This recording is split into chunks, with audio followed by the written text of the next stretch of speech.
보실 오늘 말씀은 시편 54편인데요.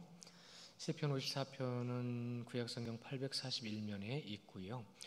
제목이 꽤 길어요. 다윗의 마시길 인도자를 따라 현하게 맞춘 노래 10사람의 사울에게 이르러 말하기를 다윗이 우리가 있는 곳에 숨지 아니하였나이까 하던 때에라고 제목이 길죠. 원문에서는 이것이 1절인데 우리는 이것을 제목으로 보고 있네요. 우리 1절부터 7절까지 한 절씩 나눠서 같이 보시겠습니다. 1절 하나님이여 주의 이름으로 나를 구원하시고 주의 힘으로 나를 변호하소서.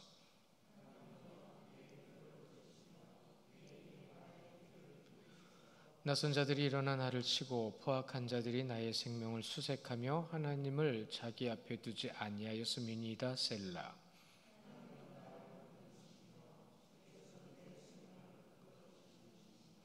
주께서는 내 원수에게 악으로 갚으시리니 주의 성실하심으로 그들을 멸하소서.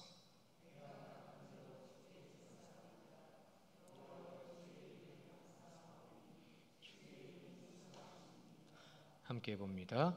참으로 주께서는 모든 환난에서 나를 건지시고 내 원수가 보응받는 것을 내 눈이 똑똑히 보게 하셨나이다. 아멘. 우리는 지혜를 얻기를 원하지요. 지혜가 있었으면 좋겠어요. 저도 지혜가 더 많고 더 많았으면 좋겠어요. 그래서 뭘 하더라도 무엇을 하기 위해서라도 하나님의 지혜를 통해서, 하나님이 주시는 지혜는 세상의 지혜랑 달라요. 모든 것을 평화롭게 만듭니다. 모든 것 가운데 지혜가 뭔지를 가르쳐 주게 됩니다. 우리가 지난주에 53편 볼 때에도 다윗의 마스길이라고 그랬는데 오늘도 다윗의 마스길이라고 시작하고 있어요. 마스길을 지혜라는 뜻이죠. 오늘 이 54편은 지혜시입니다. 그래서 다윗이 이 지혜시라고 하는 54편을 가지고 우리가 하나님을 어떻게 찬양하고 있는지를 오늘 또 보게 될 텐데요. 항상 그랬듯이요. 하나님을 찬양하는 원인이, 여러분 잘 생각해 보셔야 돼요. 하나님을 찬양하는 원인이 어디 있죠? 우리가 기뻐서 먼저 찬양하는 이유는 이들은 별로 없어요. 힘들고 어려워서 응답해 주신 하나님을 알기 때문에 찬양하는 겁니다. 처음부터 그것을 경험하지 못한 사람들은 하나님을 찬양하는 방법도 몰라요. 그런데 오늘 말씀 가운데서 보시면 다윗도 또 그렇게 우리에게 보여주고 있는데, 모든 세대를 막론하고 하나님을 먼저 찬양하는 사람이 없는데 딱 한 사람 꼽아본다면 누가 있을까요? 한번 생각해 보세요. 딱 한 사람만 꼽아본다면, 제가 그래서 고민해 보니까 에녹밖에 생각이 안 나더라고요. 그는 그냥 하나님과 동행하다 천국 갔어요. 그렇죠? 하나님과 동행했어요. 항상 하나님을 찬양했단 말이죠. 죽음을 맛보지 않고 천국을 갔습니다. 근데 죽음을 맛보지 않았다고 하니까 또 한 사람 생각나네요. 누가 있어요? 엘리야가 있죠. 근데 엘리야는 조금 모난 부분이 있었고요. 오늘 우리 말씀 가운데에서는 우리가 하나님께서 만나주시고 알게 하신 후에 모든 환난 가운데에서도 이제 하나님을 알게 되고 경험함을 통해서 하나님을 찬양하는 모습을 보이게 되는 것도 사실이거든요. 우리도 그렇잖아요. 그래서 52편 기억나세요? 52편에 도액이라는 사람이 나왔었어요. 도액이 누구예요? 다윗이 사울 때문에 도망가다가 아히멜렉 제사장한테 도착을 했고, 거기서 그에게 무엇을 받았어요? 그에게 진설병으로 따뜻하게 올린 빵, 그렇죠? 떡을 받고 그것을 먹고 힘을 얻었어요. 힘을 얻었을 때에 그것을 잃는 사람이 누구예요? 그걸 고자질한 사람이 누구예요? 도액이에요. 사울의 목자장. 그래서 다윗은 너무 힘들고 어려워서 못 봤을 거예요. 그런데 나중에 후회하죠. 내가 아무리 힘들고 배고프고 지쳐도 볼 건 봤어야 되는 건데. 그러니까 사람은요, 화장실 갈 때랑 나올 때랑 다른 것처럼 다 그래요. 그런데 그때 그 잠깐의 실수라고 해야 되겠죠. 그 연약한 모습 때문에 이 아히멜렉과 함께 몇 명이 죽었어요? 그 집안에 85명이 죽었어요. 한 사람의 실수가, 한 사람의 부족함과 연약함이 얼마나 큰 결과를 낳은지 모릅니다. 그렇다고 해서 그걸 다윗에게 책임을 돌릴 수만은 없습니다. 세상의 죄악이 그러니까요. 그래서 다윗은 그때 그 진설병으로 떡을 먹고, 그때 그 골리앗의 칼이 있었어요. 그렇죠? 골리앗의 칼을 받고 어디로 가게 됐냐면 그일라로 가게 됩니다. 그일라로 가게 된 이유가 있어요. 쫓겨가면서도 그일라로 가게 된 이유는 뭐냐면 그일라에 블레셋이 쳐들어왔습니다. 그러니까 다윗은 자기가 쫓겨다니면서도 블레셋을 물리치는 거였어요. 그리고 그 그일라에서 블레셋을 물리치고 난 다음에 그것에 잠깐 머물게 됐는데 그 땅이 10광야예요. 지명입니다. 그리고 나서 거기에 10사람들이 있었어요. 거기 살고 있는 사람들이 있었어요. 그 사람들과 함께 했죠. 여러분, 그들은 유다 족속이었습니다. 그러니까 누구보다도 나아가서 블레셋을 물리쳐야 될 본인에게는 명목이 있었던 거예요. 그리고 분명히 사명이 있었던 거예요. 그래서 거기서 그 광야에서 머물렀죠. 근데 그 머무는 동안 무슨 일이 벌어져요? 사울은 계속 움직이죠. 다윗을 잡으려고 쳐들어옵니다. 다윗은 사울을 계속 피해 다니죠. 계속 피해 다니는데 여러분 생각해 보세요. 다윗을 죽이려고 뒤에서는 사울이 계속 쫓아오죠. 그 그일라에 있는 유다 족속들을 살리기 위해서 블레셋을 물리쳤는데 그 유다 족속은 다윗을 배반합니다. 왜요? 사울이 군사를 일으켜서 쫓아오고 있거든요. 우리가 살려면 어떻게 해야 돼요? 다윗을 고자질해야 되는 거예요. 밀고 해야 되는 거예요. 그런데 그 밀고 하는 유다 족속들, 그 유다 족속들 앞에서 다윗은 무엇을 하고 있었죠? 블레셋을 물리치고 있었어요. 여러분, 이건 상식적으로 이해가 안 가지 않아요? 이건 인간적으로 봐도 이치가 안 맞는 삶입니다. 이 말도 안 되는 것이 다윗에게 분명히 지금 닥쳐지고 있어요. 여러분, 그럴 때 하나님을 믿고 싶을까요? 우리 솔직히 냉정하게 생각해 보자고요. 여러분에게 한 가지, 두 가지, 세 가지 갑자기 어려운 문제들이 겹치고 겹쳤어요. 그러면 하나님이 믿어지실까요? 여러분 자신을 한번 돌아보십시오. 혹시라도 과거에 그런 일이 있었는지 한번 돌아보시고 그때 내가 어떻게 대처했는지를 한번 생각을 해보시면 참 좋겠어요. 물론 그건 지나온 시간입니다. 우리는 앞으로는 그때 보였던 믿음의 모습으로 서지는 않을 거예요. 더 주님을 의지하고요, 더 주님을 바라보는 모습으로 하나님 앞에 서 있게 될 거예요. 그러면 다윗의 믿음은 어떤 믿음이었을까요? 여러분, 다윗은 일촉즉발이에요. 바로 죽을 수 있는 상황이에요. 도액도 그일라에 있는 유다 족속도 다윗만을 죽이려고 사울이 군대를 일으키고 쳐들어오니까 자기를 유리한 쪽으로만 서는 거예요. 자기 살겠다고 살 수 있는 길로만 서는 거예요. 육신의 이익만을 도모하는 이들은 항상 살인을 일으켰어요. 그러나 주의 말씀으로 하나님의 뜻 가운데 서려고 하는 이들은 항상 생명이 구원받는 역사를 경험하게 하셨어요. 오늘 말씀 핵심이 그거죠. 여러분 꼭 기억하셔요. 이거 제가 좀 인용해 드려야 되겠는데 잘 들어보세요. 믿음은 상황과 문제 앞에 서 있는 것이 아닙니다. 기억하세요. 믿음은 상황과 문제 앞에 서 있는 것이 아니라 하나님 앞에 서 있는 겁니다. 그렇죠? 그런데 상황과 문제는 하나님을 항상 가립니다. 보지 못하게 만듭니다. 생각하지 못하게 만듭니다. 믿음은 하나님 앞에 서 있는 겁니다. 무엇이 있고 어떤 일이 있을지라도 하나님을 믿는 믿음에서 가려지는 것들 때문에 하나님을 보지 못하는 일들을 갖지 마세요. 그렇게 하지 마세요. 그것을 뛰어넘으십시오. 예수 그리스도의 이름으로 뛰어넘으십시오. 그래서 우리에게 십자가를 주신 거예요. 다윗이 이렇게 고백하잖아요. 1절에 하나님이여 주의 이름으로 나를 구원하시고 주의 힘으로 나를 변호하소서라고 되어 있어요. 여기는 네 가지 단어가 동의어예요. 무엇이냐면 거기서 보시면 주의 이름, 구원, 그러니까 주의 이름과 구원과 주의 힘과 나의 변호, 이 네 가지 단어가요 동의어예요. 항상 기도하죠. 모든 문제 앞에서 하나님 앞에 그 문제를 가지고 가는 우리 다윗을 보고 있어요. 하나님만을 신뢰하는 다윗을 보고 있단 말입니다. 그 보고 있는 다윗 앞에서 다윗이 고백한 거예요. 이 주의 이름, 나를 구원하시는 주의 힘, 나의 변호. 똑같은 패턴이죠.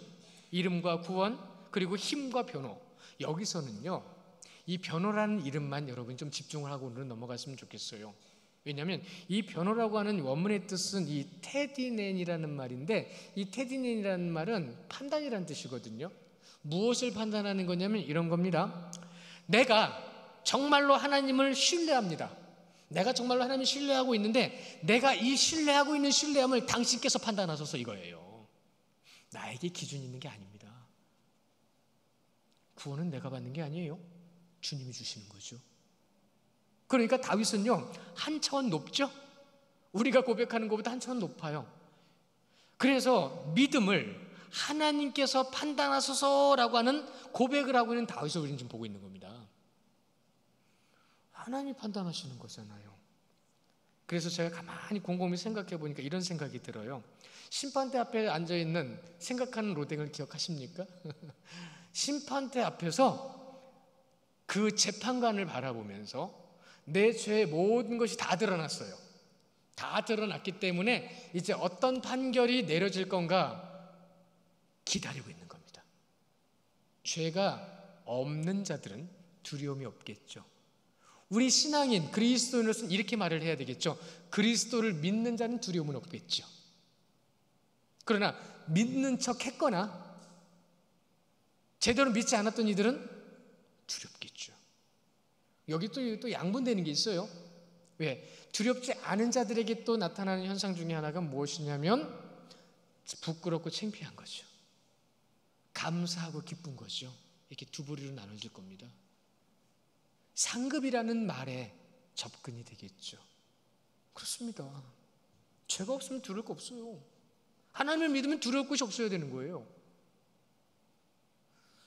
2절에 이렇게 말씀하시잖아요. 하나님이 내 기도를 들으시면 내 입의 말에 귀를 기울이소서.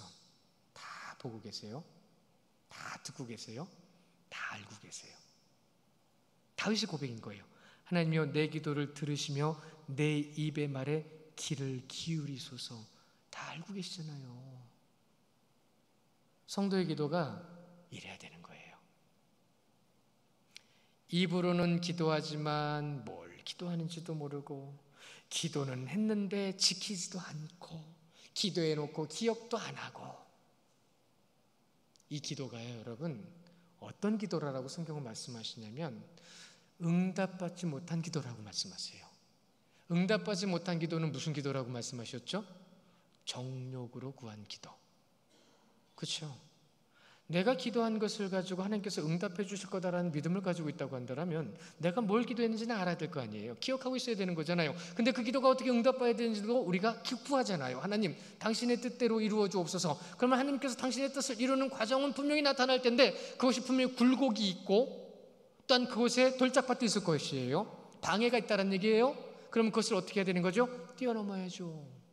어떻게 해요? 믿음으로 뛰어넘어야죠. 다윗은 지금 믿음으로 뛰어넘는 도피 생활을 하고 있는 겁니다. 참 대단한 사람이었어요. 3절에 보시면 다윗이 이렇게 기도하고 믿음의 고백을 하는 이유 가운데 세 가지 원인을 말을 해주고 있어요. 사실 원인이라고 말하기는 좀 그래요. 사실 다윗을 괴롭힌 것들이었거든요. 근데 그것을 원인이라고 표현을 합니다. 왜 그렇게 표현했을까 한번 고민해 보실 필요가 있는데, 첫 번째로는 포악한 자가 나와요. 이 포악한 자들이 일어나 나를 친다라고 고백하고 있거든요.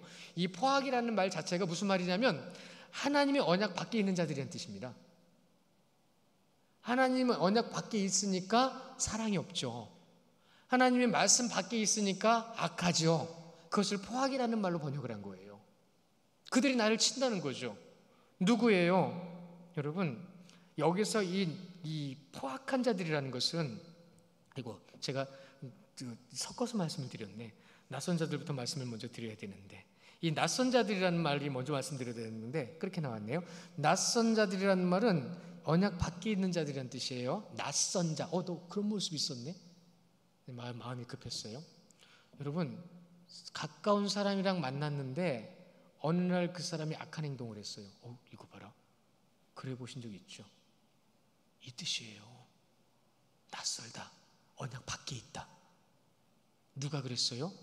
여러분, 안타깝게도 유다 족속이 그랬어요. 그 일라에 있었던 사람들이 그랬단 말이에요. 내가 네 동족인데 어떻게 나한테 그럴 수 있어? 세상은 그렇습니다. 동족에게 배신당했죠. 두 번째가 포악인데, 이 포악이라는 말은 무슨 얘기냐면 생명을 앗아가는 자들을 얘기하는 거예요. 생명을 앗아가는 자들, 위협하는 자들. 누구예요? 사울을 얘기하죠. 진퇴양난이잖아요. 처음에 말씀드린 것처럼 앞뒤에 다 다윗만을 우겨싸움하는 자들. 기본적으로요, 여러분, 이 포악이라는 말 가운데는 이런 말이 있더라고요. 자신의 위치를 깨닫지 못하는 자라는 뜻이더라고요. 자신의 위치를 몰라요. 그래서 무지해요. 여러분 생각을 해보십시오. 한 나라의 왕이 한 사람을 잡으러 쫓아다닙니다. 이 말이 되는 거예요? 부하들한테 시켜도 되잖아요. 근데 여러분, 사울이 왜 부하들에게 다윗을 잡아오라고 시키지 않았는지 아십니까? 사울은 알고 있었어요. 자신들의 부하들이 다윗을 신뢰하는 줄을. 기가 막힌 거죠. 그러니까 본인이 직접 한 사람을 잡으려고 나서는 겁니다. 다윗을 죽일 수 있는 상황에서도 모두가 다 머뭇거렸어요. 세 번째로는요, 이 하나님을 자기 앞에 두지 아니하니다라는 말로 말씀을 종합을 하고 있는 건데, 이것은 모든 이들을 다 얘기하는 겁니다. 이런 거죠. 하나님의 영이 임하지 않는 자들. 여러분, 이거 불쌍한 겁니다. 결국은 구원받지 못한다는 뜻이에요. 여기에 보면 낯선 자들 나오죠. 포악한 자들 나오죠. 이 모든 자들이 영적으로 깨어있지 못한 자들, 즉 이 말을 간단하게 신학적으로는 하나님과 상관이 없는 자들이라고 얘기를 합니다. 제가 아까 찬양할 때 그 찬양을 그렇게 지으신 분들은 그렇게 뜻을 지으진 않으셨을 거예요. 모든 열방 가운데 주 영광 볼 때까지. 그런데 여러분, 모든 열방이라는 것은 땅끝까지라는 말을 의미를 가지고 있는 거지만 엄밀히 따지면 땅끝까지 구원받은 자들을 찾아 나선다는 뜻입니다. 유럽의 선교사들이 땅끝의 복음을 전하기 위해서 동쪽이란 말은 오전 11시 예배 때 분명히 말씀을 드렸어요. 그들은 그것을 알고 있었다는 얘기예요. 그러니까 그 동쪽에 하나님을 경배하는 자들이 분명히 있는 줄 알기 때문에 끝까지 가기 위해서 지도를 폈을 때 유럽으로부터 시작되어 땅끝이 조선 땅이었어요. 기가 막힌 거죠. 지금 이 시대에 가장 예수 그리스도의 십자가를 꼭 붙들고 있는 가장 많은 사람들이 모여 있는 곳이 조선 땅입니다. 감사하셔야 돼요. 우리가 그곳에 있는 것이 감사하고, 그곳에서 태어난 것이 감사하고, 영적으로 무지한 자들을 분명히 말씀하실 때 세 가지 부류를 가지고 이렇게 깨닫게 하시는 거죠. 여러분 잘 보세요. 낯선 자들, 해코지 하는 자들, 다윗을 죽이려고 쫓아다니는 모든 자들 앞에 다윗은 그들을 한 번도 해코지한 적이 없어요. 아닌가요? 교회 안에도 괜히 괴롭히는 사람들이 있습니다. 오전에 말씀드린 것처럼 경배하는 자와 배척하는 자들 가운데, 배척에 속한 자들 가운데는요, 괜히 시비 걸고 다니는 사람들이 있어요. 안타깝게도 그 안에는요, 내가 시비 걸고 있는지도 모르고 시비 거는 사람들도 있어요. 그가 바로 교회 안에도 있단 말입니다. 그게 나인 줄도 모르고 있는 사람들도 있어요. 다윗은 다 알았습니다.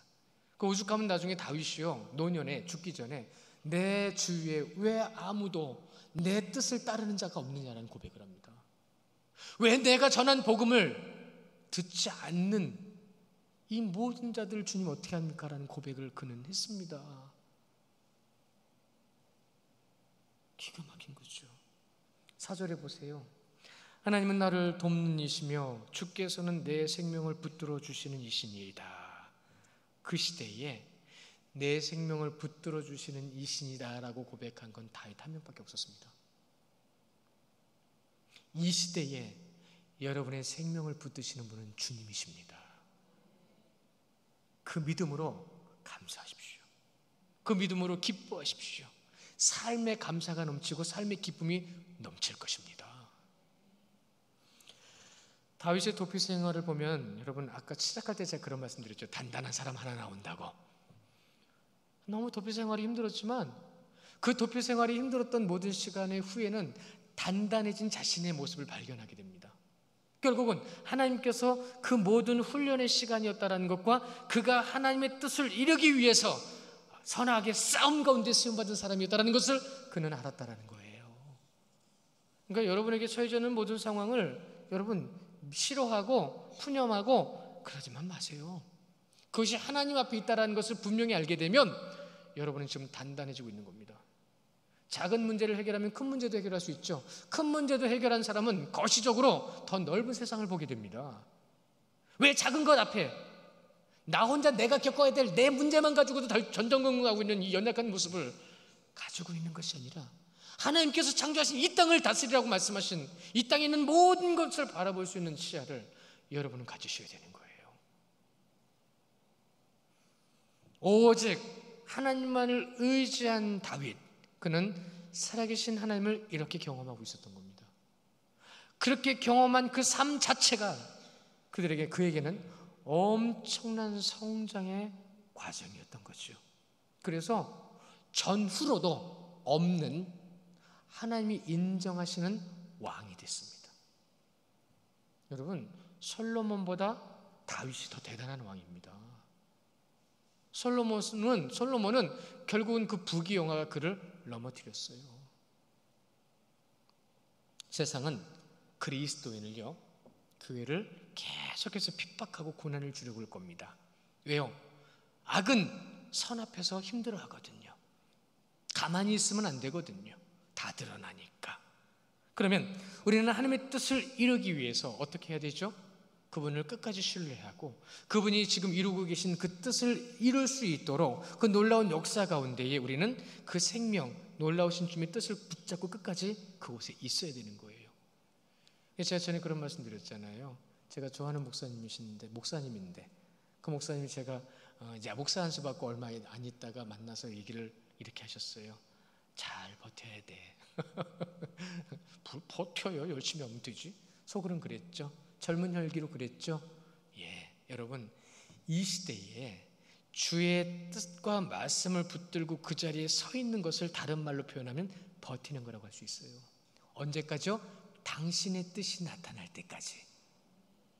여러분으로 인하여 훈련되어지고 그 핍박을 이겨내고 참아내고 인내하며 그것 가운데 주님의 뜻이 나타나는 그 순간까지 지키는가. 여러분, 직분은 지키는 겁니다. 내던지는 게 아니에요. 성도는 주님의 자리에 있는 거지, 그 자리에서 주님만을 나타내기 위해서 섬기는 거지. 문제와 상황과 내 마음의 어려움과 힘듦으로 인해서 내던지고 하기 싫고 내 마음대로 움직이고, 여러분, 지금까지 교회가 그러한 모습에 대해서 정확하게 짚어주지를 않았어요. 짚어주지도 않았고 알려주지도 않았어요. 주님은 십자가에서 내려오지 않으셨잖아요. 그 길을 가라 하는 군사들의 채찍과 매 가운데서 당신의 길을 가셨어요. 우리도 날마다 자기를 부인하고 날마다 제 십자가를 지고 그 주님 앞에 서 있어야 됩니다.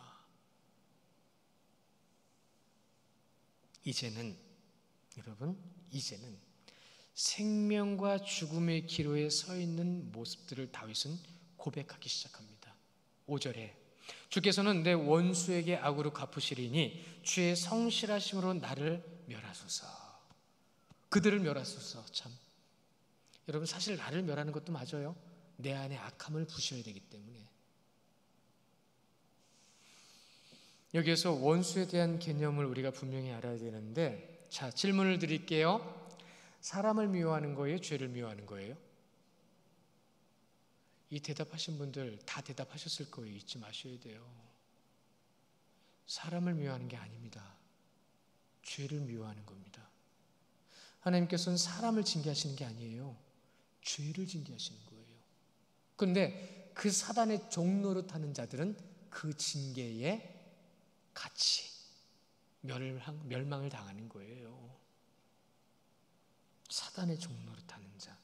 우리 암송한 말씀 중에 예레미야 애가 3장 22, 23절 말씀이 있는데 자막으로도 보여드릴 건데요. 여러분 암송한 말씀인데 어떤 말씀이죠?